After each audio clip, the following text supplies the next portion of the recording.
Nous venons d'accueillir sur notre plateau le président du club du PAVVB, Alexandre Debner. Ravi de vous avoir. Bonsoir, comment vous allez? Bonsoir à vous. Bonsoir. Merci. Bon, alors comment ça se passe pour l'équipe? Qu'est-ce qui se présage pour ce soir?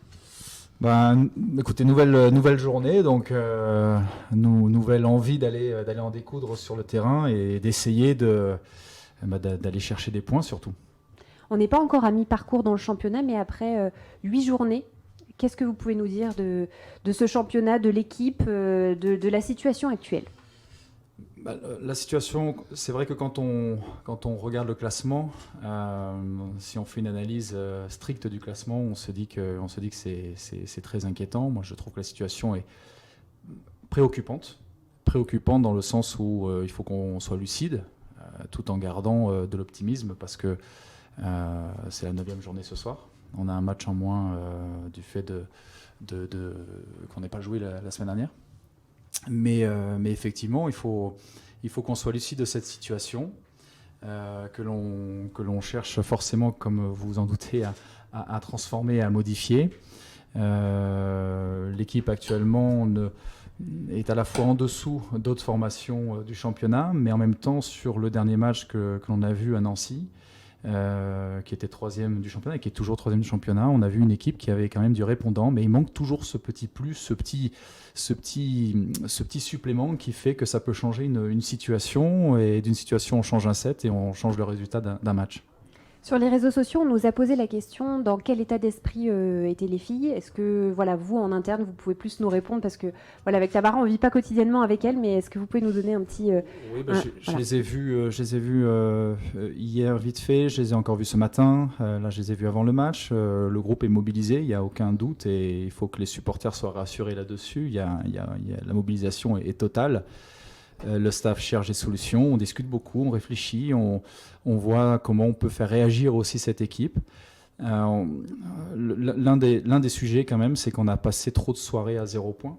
Il faut savoir que dans le volleyball, on a aussi le droit de prendre 1 point ou 2 points.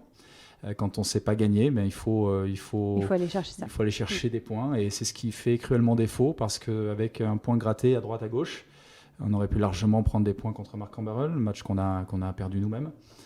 Idem contre Chamalières. Et puis Nancy, je pense qu'il y avait la place, sincèrement, de faire plus. Alors avec un peu plus de confiance, avec un peu plus de sérénité, avec ce petit plus dont je parlais tout à l'heure, qui fait que vous renversez les matchs.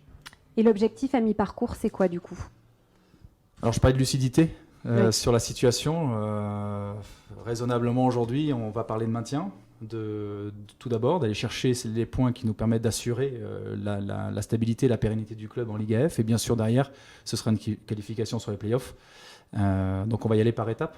Il faut qu'on sache gagner les matchs nécessaires pour, assurer le maintien. Et deuxièmement, je pense que l'équipe, alors même si le classement n'est pas bon, je pense que l'équipe n'est pas si mauvaise que ça.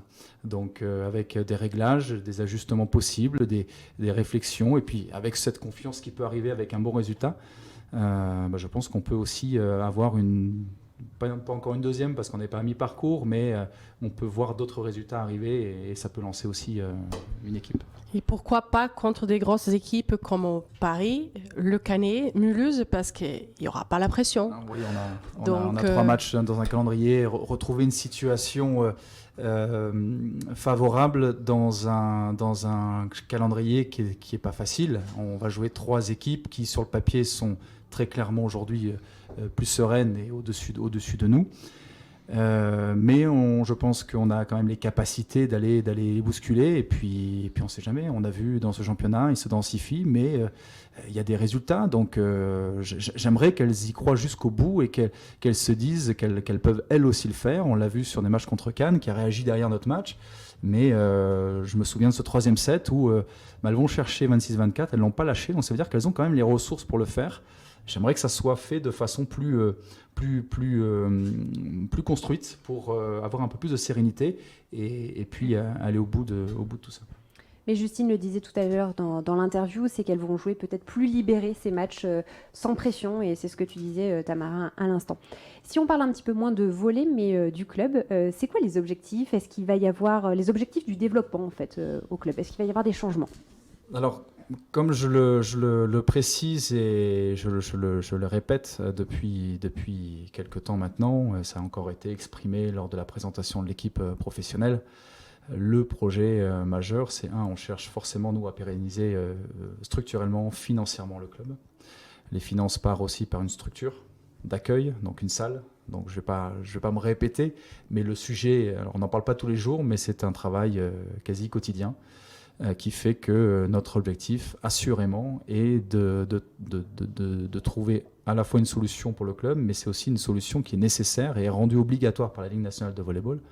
Donc il faut qu'on arrive à très rapidement avoir une salle où le club va atterrir pour la saison prochaine. À partir de là, on peut tout imaginer. On mène diverses réflexions autour de cette infrastructure. Il y a plusieurs schémas possibles. Donc on travaille ça, et puis derrière, c'est le développement continu du business club, du club des partenaires qui est animé aujourd'hui par Christian Furléo, et on sent qu'il y a une dynamique nouvelle avec 2 espaces réceptifs de fort bonne qualité. Et puis c'est aussi continuer la formation, réfléchir à la création le plus vite possible d'un centre de formation. Ça me semble être essentiel pour le développement du club. Donc beaucoup de sujets de développement, mais surtout on travaille pour à la fois transformer le club et l'adapter aux exigences aujourd'hui du très haut niveau, parce que les autres clubs avancent et on est obligé aujourd'hui de faire des choix, de réfléchir à des changements et de s'adapter. Et ici, peut-être quelques changements aussi à la PAVVB-TV. Ah bah oui, je sens la passe. Oui, on travaille tous ensemble. On travaille tous ensemble justement pour... c'est un outil, c'est un produit, je vais oser dire, un produit que peu de clubs en France de volley ont. On l'avait pensé au moment du Covid pour justement créer le lien avec les fans et puis avec les partenaires. Et aujourd'hui, on se rend compte qu'on peut aller plus loin. Donc oui, des modifications. Déjà vos présences et celle de Mathias également en témoignent.